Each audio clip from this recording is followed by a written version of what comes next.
Hello Ravers, welcome back to another episode of Rip or Rave.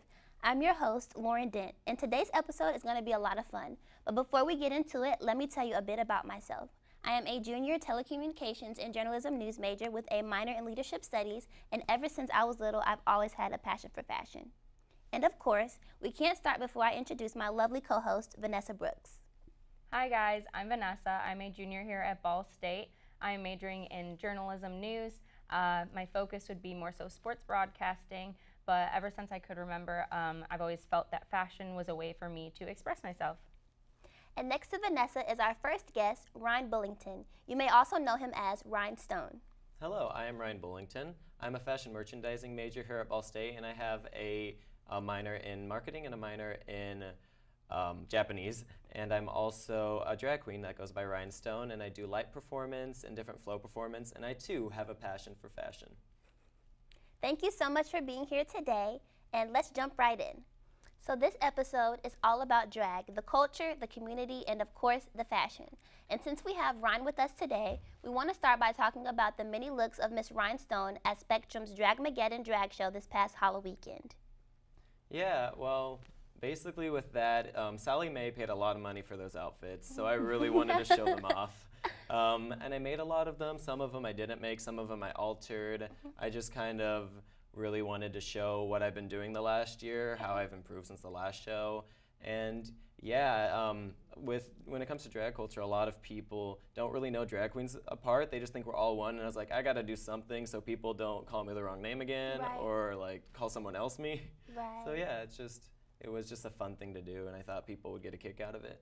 I love the outfits. Thank you. This is my favorite outfit right here. That one was just inspired by Rihanna. I think it was the Brit Awards 2 years ago. Yeah, that was a really cool outfit. So I just made that. It wasn't that hard. I just bought like 12 yards of fringe and used fabric glue. And Wow, so prayed. you just glued the fringe around the pants? Yeah. Yeah, I started Wow. sewing it and I was like, this isn't taking too long. I'm just gonna get some fabric glue and pray that it doesn't fall off. Love the creativity. Thank you. But yeah, I always collect stuff, and it's hard to get stuff out for shows because you only have so many performances. Right. So this was a good way to show like all Yeah. my stuff that I have. Especially at Ball State, it only happens a couple times a year. Right. Yeah. Yes, love it. Thank you. That one I made too. But like, yeah, those tops I did not make, Okay. or that dress.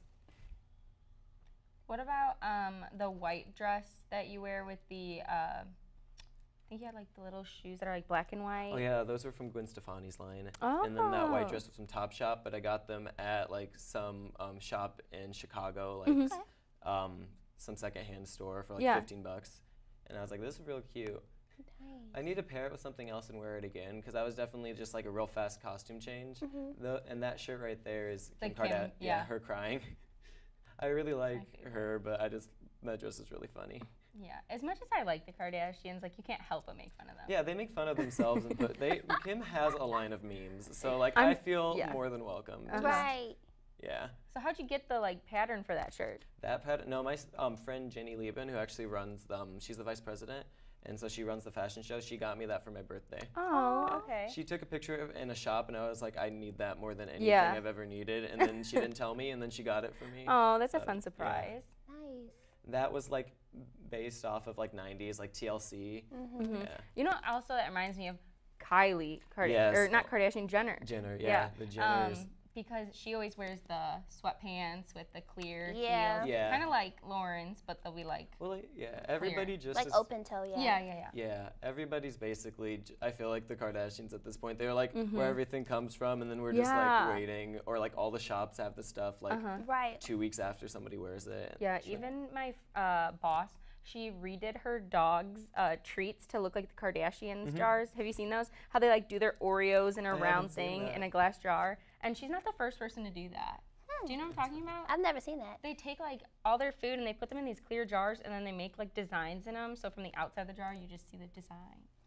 I'm just glad that they're doing like a whole like with the people kind of look, so you don't have to like have a lot of money to look nice. Yeah. They're just Yeah, making it that's chic true. to wear whatever. They're easy to imitate, yeah. Yeah, you can like get like just some knits and you can have a whole outfit.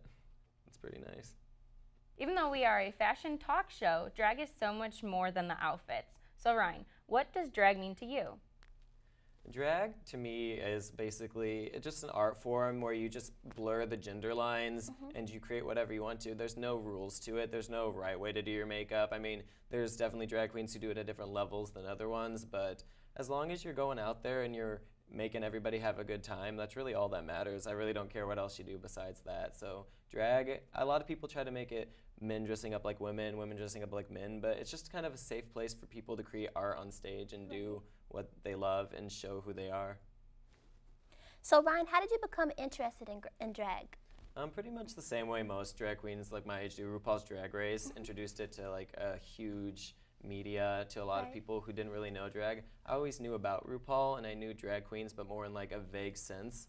And the show really opened me up to a lot of things. And then I also, on YouTube, there's this drag queen, Willem, who does videos on there and has been doing them for years. So that was one of my first exposures to drag, and I thought it was really funny. It was really like punk in a way, and I really responded to that, especially like around that age. Like I was 17, I think, yeah. Okay. So what was your first performance like? My first performance was actually the Ball State Drag Show my freshman year, and you know, it didn't go too badly, which is surprising for a first performance because they usually do. I mean, my makeup wasn't that great, but I had practiced it for like a year before going on stage. A lot of drag queens, that's their first time doing their makeup, and that's not a good idea. So I had my face kind of together for like a first-time drag queen, and people responded really well. Yeah, I got really good reception, and like when I was done with my first performance, the entire stage was scattered with ones, so that was a pretty good feeling. You feel pretty good getting off the stage. You're like, I did that. I didn't trip, and that was really the triumph part of that. So how would you describe the community? The community, I would describe it as multifaceted. Okay. There's so many different types of drag. You just go across America to different places. You go to New York, there's club kids there who do these like radical looks. You go to Chicago and there's a lot of like alien drag there. A lot of people trying to look like dolls, like just really bright and vibrant. You go to Los Angeles and that's where like the most beautiful drag queens are, and they just want to look femme. And then there's like Las Vegas. They go out there, they buck, they do death drops, they do the splits, they are performers out there. And yeah, just all over the world there's drag queens, and there's so many different types of drag. It's very hard to hone it down to one thing because you could look at one drag queen and then look at another and not think it's even the same type of art form, but it is. Right. Okay, so then I have to ask, who is your idol? Like what, I know that you said RuPaul, like, and all that inspired you and Willem. Yeah. Which I love RuPaul.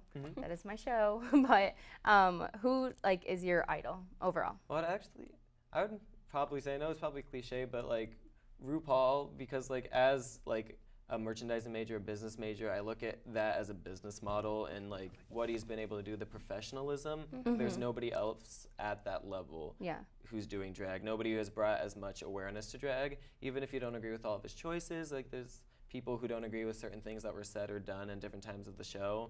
But like beyond that, the awareness it's brought, I can't think of one other person even like close who's done that for this area. Like I wouldn't have a career probably doing what I do if it wasn't for RuPaul. So you have to give props to the people who you're kind of like, you're on their shoulders. Yeah, for the long time, like growing up, my favorite song was the "You Better Work." And Mom would always laugh because like I had no idea at the time, like you know what I was like singing about. But it's just such an upbeat, fun I remember that song. being on the Lizzie McGuire movie. Yeah. And like I just lived, and I didn't know who it was, and then I learned later. I saw RuPaul. I think the first time I saw RuPaul was the Sabrina the Teenage Witch show, which you would be on there in drag and out of drag as like a judge or something like that. And I was just like, who is this human? That's like the first time I ever saw a guy dressing up like a girl and it looking like that. Because I feel like a lot of times the stereotype is that drag queens look like some like 6'2" guy in a bar with like some facial hair and like a ratty wig, which sometimes it is, but there's so many different types of drag and I don't feel like it's really shown. So a lot of people just think it's this weird subversive thing, and it is subversive, but it's way more than that. I think it can go mainstream pretty soon. I think that's kind of what's happening right now. And I know you kind of talked about this, but how do you sew on your costumes? And if not, like, where do you get them from? Yeah. Well, first, where I get a lot of mine from, Akira, if you know where that is, Yes. up in Chicago. I We love just got Mishawaka. one in Indy Yeah. finally. Is it open now? Yes, in Castleton. Okay. I don't know. going. I was mad I'm that they came going- to Indy because, like, I think of it as a Chicago store. Yeah, She yeah. wanted it to Kind of be like exclusive. Portillo's, like Portillo's yeah, we needs to have stay one. in Chicago. No. But, you know, whatever. No, yeah, that store, that red outfit that I wore for my actual number, the lace one, that's from Akira. I get a lot of my stuff from there, but I sew a lot of my outfits too.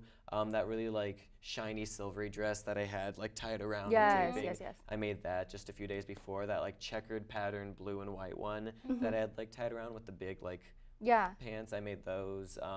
Then those other ones, like that flapper one I was wearing, it used to be like a quinceañera dress, and I just cut off the bodice and put lining in it, added fringe. So like sometimes I'll just do stuff like that. The white fringe pants I got, they were just white pants I got at Goodwill, and then I just fabric glued all around them. And fabric glue, that stays. You can machine wash that stuff. Oh, Yeah. nice. So just whatever I can do to like make the look. If I have a concept, it's gonna happen, or else I Right. go crazy. I have to like get it out Yeah. so that I can like feel sane again. So how do you find your inspiration for these outfits? Like, what makes you want to make them? I feel like my inspirations are basically just like a reflection of my experiences, like the things that inspire me. It kind of just comes into like a melting pot, Right. and like that comes out. Some of it has to do with trends that go on in fashion, because I do love fashion, but I try not to just be doing trends and like doing what's in the fashion. I want to show my style. I'm really inspired by, I guess, fantasy stuff, elven creatures, like things off Lord of the Rings even. I was like a big nerd when I was younger, watched all of them, loved all that stuff. Fantasy stuff, Pokemon, Japanese culture definitely inspires me a lot. My grandmother's from Japan, and it's like a very big part of my family and like the family I'm close to. So definitely Japanese fashion inspires me, and they're like so far ahead in fashion. They get stuff there like that we get 2 years later. But the gap's kind of slowly closing up. Yeah, I feel like also being at Ball State, we have a lot of international students. Yeah, yeah. And so I feel like also having them on campus, like, well, like Yeah. you're able to see it up Because front. we thought freshman year they were all crazy when they had those Yes. bombers with like the patches on them. Yes. And now every girl at Ball State has bomber with patches on them, including me. Yeah. So like, yeah, it is really true. They're usually a little bit ahead of us They when it are. comes to fashion. Even with like the platform shoes, like Yeah. I feel like even like Converse came out with a pair, which I really like. Yeah. But I've liked platform shoes for a while, and all my friends were always like, "Whoa!" And my boyfriend's like, "Yeah, you can't wear those out with me." But like, they are cool. Yeah, no, everything comes back around. It takes people a while to get used to it, but like it's just easier if you go with the flow. Just get into it, have a good time, Right. and yeah, that's what I really love about drag is that you can do whatever you want. You just get into it. You feel the fantasy. You go out there like 10 times more confident. Yeah. I think that's what is so appealing about drag. Is when you do it, you will be so surprised. Even if women do it, there's a lot of biological drag queens who are female. You just do it, you feel powerful, and you just go out there and you can like do whatever. You feel invincible. It's like having like your war paint on. So you think there's women who dress as women and do yeah. it as well? Well, I mean, if you ever see drag queens don't look like women usually. Like some drag queens try to look like women, Right. but for the most part, it's this giant makeup Yeah. and like these oversized lips, corseted with these huge pads. Like women don't necessarily look like that. Yeah. So it's just kind of, I feel like women doing drag is kind of an extension of burlesque. Okay. But like when it comes to drag, like the LGBT community is supposed to be about being genderless. Like you're free to do whatever, Right. regardless of your gender. So it would be very hypocritical of us to be like, oh, you're a female, you can't be part of this because it's only for yeah, men. I like Right. that. There's That makes yeah. sense. But there's some drag queens who are still against that, especially a lot of like, not exclusively, but a lot of the older generation, just because this is how they did drag for so long, Right. and this is what they're used to. But you have to kind of like make like room for the new and Yeah. let these, as long as they're being respectful and not trying to take over your safe space and are just trying to be part of your family, like I think anybody should be welcome to do whatever they want as long as it's good. That's all Yeah. that matters. Okay, so one last question. What advice would you give to someone that wants to pursue drag and has never done it before? Yeah, be ready for it because drag is expensive. There's really no way around it, especially if you don't start with anything. You don't have makeup. There are layers of makeup. Just makeup alone, even if you go as cheap as you can, is probably going to cost you like $100, $150 if you need to get everything. Right. Clothing, wigs, wig caps, corsets, You have to get pads, you have to get heels, you have to get accessories, you have to get lashes. Some people use eye contacts, jewelry. Like, you're gonna be spending a lot of money. So if you wanna do it, you can't just think like, oh, I don't have to, like, I can just do whatever, because you're gonna go out there and you're gonna realize that it takes a lot. Unless you're like an amazing, you can like do everything, you can sew, you can cobble your own shoes, Right. you're gonna have to invest. Ryan, thank you so much for joining us again today. Before we say goodbye, we always like to give our guests some time to plug in any projects they are working on and tell us where we can find them on social media. Oh yeah, on social media you can find me on Instagram at RYNE_Stone, and then Rhinestone spelled the same way on Facebook. Upcoming stuff, I have a show coming up November 11th at Be Here Now. I have a show December 2nd at the Athenaeum. I'm going to be back at the Mark in February. I'm doing a fashion show December 2nd for the fashion program here at Ball State, and that'll be a lot of fun. I'll be in that in drag performing, and I'll also be running the House and Tech, so I'll be around backstage with like a headset. Just like bossing me, go here, You're wear gonna be this, everywhere. and then I'll be out there just walking. So that'll be one of the things. And yeah, I always am performing and doing shows. So if you follow me on Instagram, I'll tell you where all that is and when you can find me. Okay. Okay, Ravers, we'll be back with another fabulous member of the Ball State drag community. But right now, we're going to throw it over to Taylor Kelly. Welcome back, Ravers, for another segment of Ripper Rave. I'm your segment host, Taylor Kelly, and today, let's see who we have with us. Can you introduce yourself for me? I can indeed. My name is Holly Berry Blossom, and I am a drag queen here on Ball State campus. Now, tell me exactly what drag is, because I know there's a lot of people who aren't exactly sure what it is and what it means. So can you tell me about it for me? Yeah. And drag's going to be very different from queen to queen, king to king, human to human, really. But for me, I define it more as a performance art of exaggerated gender, in a sense. So I am like exaggeratedly woman. I am woman. So how did you come up with your name, Holly Berry Blossom? Well, you see, this is a great story. I used to work at Bath and Body Works. Oh, I love it. Oh God, it's great. It was actually around this time last year, like the winter season, and we got our winter candles in, and I saw one of the candles, and the candle was Holly Berry Balsam, but I saw it as Holly Berry Blossom, and I was like, wow, that would make a really good drag name. And here we are. That's actually pretty creative. How did you get involved with drag here at Ball State? I came onto campus knowing that Ball State had a drag community, and that there's a drag show each semester put on by Spectrum.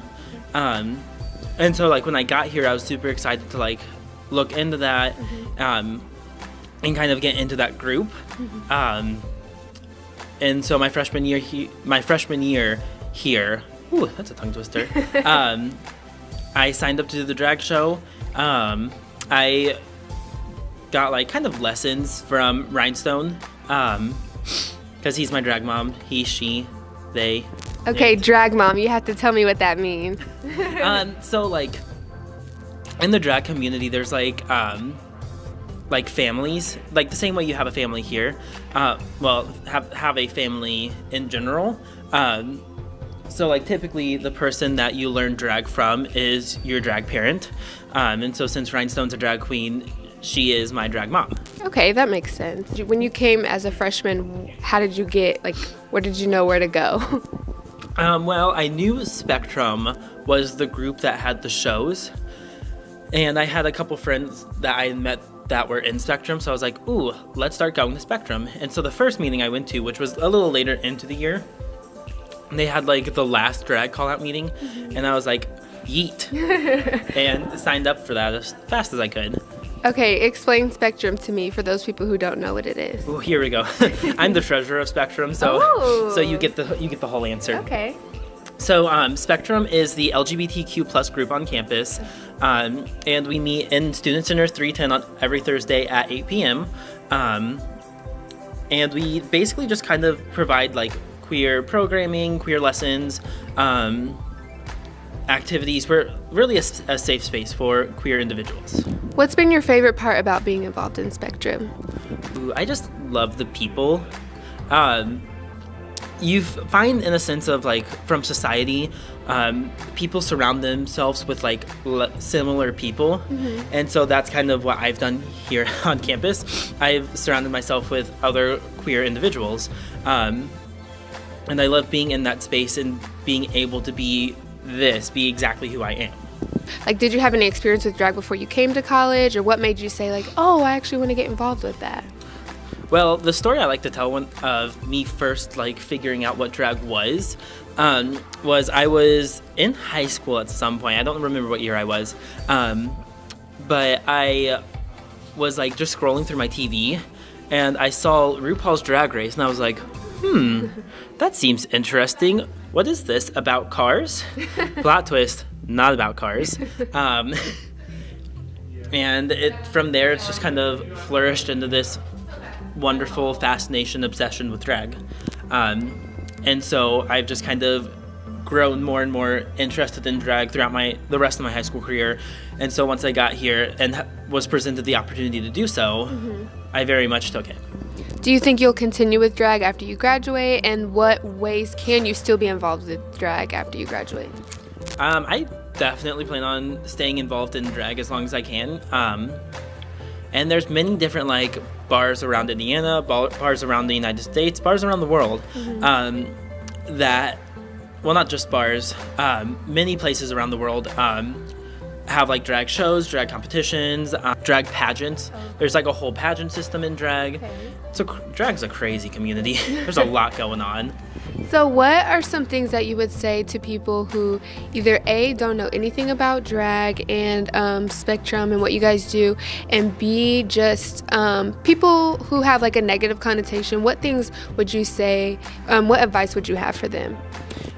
Drag isn't, well, more than likely isn't what you think it is at that point if you associate negative ideas with it. Because drag's about like loving yourself, loving what you're presenting, loving what you're doing, loving performing. And so to kind of have a negative connotation associated with it, like, doesn't really, like, it doesn't equal in that sense. Like, 2 + 2 doesn't equal 5. Right. If that makes kind of any sense. Gender is a social construct. And yeah, it doesn't make sense, so don't listen to it. Now, what advice would you have to people who are interested in getting involved in Spectrum or drag and don't know where to start or where to go? If you're interested in joining Spectrum, our office is in the Office of Student Life. You can come knock on the door anytime. We're in the office a lot because like we don't have much of a life anyway. So come knock on the door and see if we're in there. Come chat with us. And if you're interested in starting drag as well, coming to Spectrum is a great way to do so. Since we have the shows every semester, it's a really great opportunity to start your quote-unquote drag career. As many people know, there's a lot that goes into putting on any sort of event. So with the shows, we have like a whole committee that like sets up ball gym. We have like a whole stage that needs set up, chairs, decorations. So if you want to be involved but you don't want to be a drag performer, then you can definitely still come help out, help us set up, help us tear down, be at the show, come to the show. That's a great way to like be involved without being in drag, because the shows are like all non-for-profit too. So all the money we raise goes to to a charity of choice for that semester, for that show. So like for example, we raised like $1,500 this past semester for Muncie Outreach, like an LGBTQ youth group in the area. So that's definitely a great way to be involved without being in.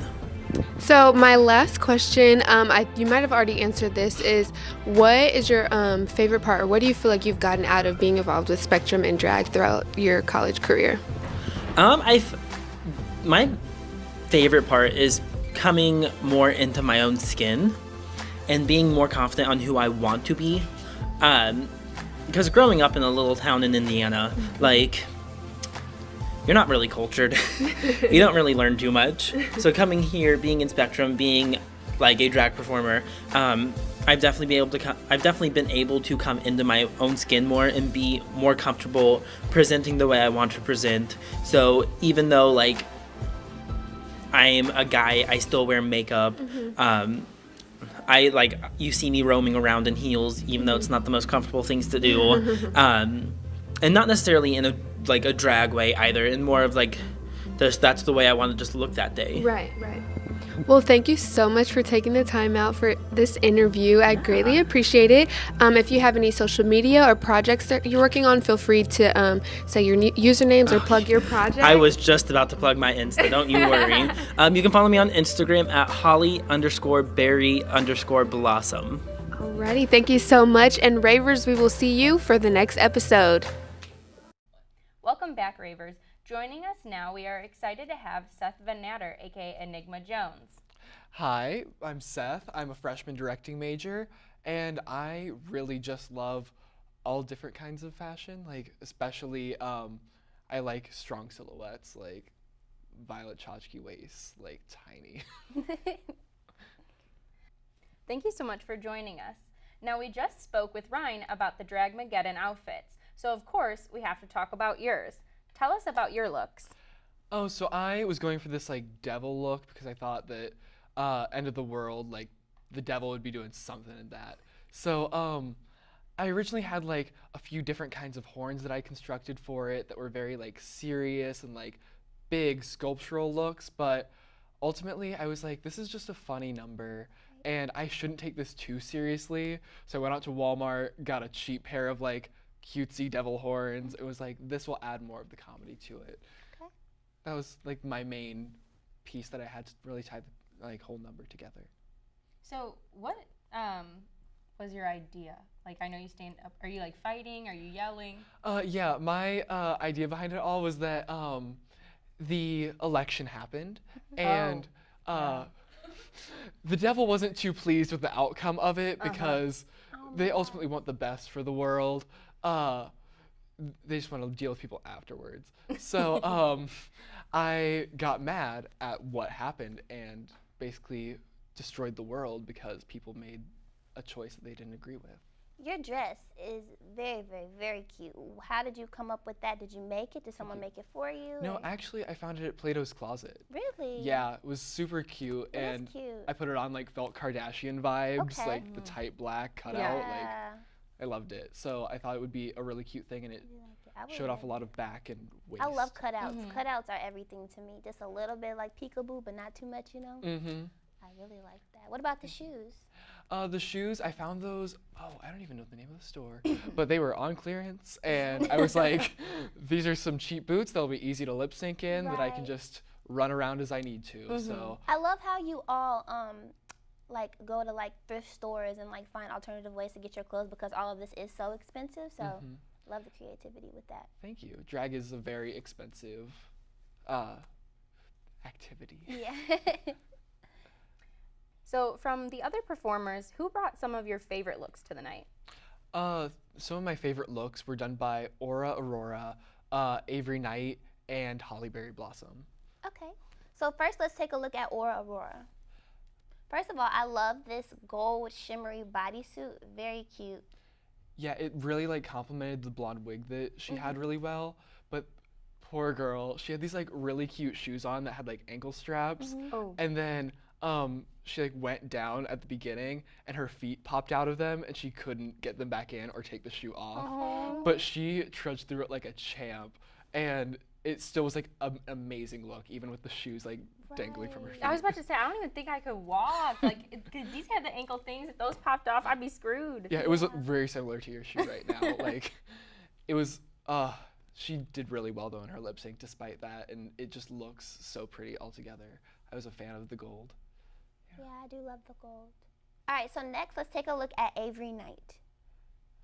I really loved this look that Avery did because they did this cool reveal where, because they're gender fluid, so they did like drag queen and drag king in one, and I thought that was really interesting because they started in that beautiful like dress with the veil and then transitioned into the tuxedo, and even like structured the lip sync to be the same song sung by a female and then a male, and I thought that was really interesting. That is very creative. I like that. It looks like a prom dress. It actually was their prom dress senior year. And one of the queens backstage, like last minute, was like, I have these gloves that would go so well with your dress. You should wear them. And they were beautiful and like rhinestoned and had like rhinestone nails. They were so pretty. That is beautiful. She worked very hard on this reveal and it paid off so well. Yes, snatched the wig off and everything. I love that. Okay, so lastly, let's take a look at Holly Berry Blossom. This was a really good, she gave a lot of good looks that night. One was her Lady Gaga number, which she was in this like bodysuit with straps and then like did a reveal where she pulled off this like maid skirt right at the beginning, and everyone just lived for it because like she showed so much leg and it looked so strong. Oh, yes. Yeah, and then the other one is actually from Proud Mary, and she did like a simple black for the slow part and then changed into a gold real fast for the faster part. Nice. And the quick change in both of them went over so well, and the audience loved the reveal of both. I love how they all do their reveals so smoothly and effortlessly. Like if I was on stage, I'd literally like get stuck, couldn't get the skirt off, be tripping over my feet, like. Yeah, like especially a lot of the clothes are just so tight and so form-fitting, and then you have like the added long or voluminous wig that like can get caught in it, that it takes a lot of skill and practice to like get in and out of these. I like that sparkly dress too. Yeah, it's so beautiful. Like the light catches it really well. That's drag queens love their sequins and glitter because it catches the light and just makes everyone sparkle. Okay, so now that we've covered the fashion, tell us a little bit more about what drag as a community and culture means to you. Drag as a community and culture, it really demonstrates to me the power of a community because a lot of slang and it comes from the drag community, and even like a lot of the current gay rights movement comes from the drag community back when Stonewall happened. So it's really important that like our community comes together and through our art and through the looks and the lip syncs we choose to present, things like that, we can really change the world by what we choose to present. Okay. And so how did you get involved with drag? I'd always seen things around about it, but I wasn't too sure about something that I wanted to do. But I had a few friends that were really into it, and they were like, you should try it sometime. So I went ahead and I painted my face one night with them and bought a few like cheap things to throw on, and I thought it was just so cute and that I needed to do this because I love performing and I love trying to like spread a message and share art with people. Right. Okay, so last questions. What is the most rewarding part, and then what is the most challenging part about drag? I would say the most rewarding part is just being able to see what you can accomplish, because really it's all about pushing yourself in any way, whether it's improving in your makeup or improving in fashion choices or being able to do a split off of a stage. Like it's really proving to yourself that you can do amazing things that you never thought you could. And the most challenging part would probably be just the practice that it takes to get there, because I've practiced my makeup a lot and it's looked bad a lot. It still isn't great, but like it keeps improving, and that's really what we need to focus on, is just the practice that it takes to get there, and it's a challenging process. Okay. Well, Seth, thank you so much for being here today. Tell us where we can find you on social media or any projects you're currently working on right now. Right now you can find me at _Seth with 4 H's, another underscore, on Instagram. And right now I'm just throwing together a lot of lip syncs to prepare for the future, so keep an eye out for me. Okay, well, thank you so much. It looks like we've come to the end of another episode of Rip or Rave. Again, thank you to both of our guests, Ryan and Seth. Please connect with us on Facebook, Twitter, and Instagram at Rip or Rave to find out what the latest fashion trends are, get updates on upcoming episodes, and much more. Get involved with the conversation and let us know what you rave about.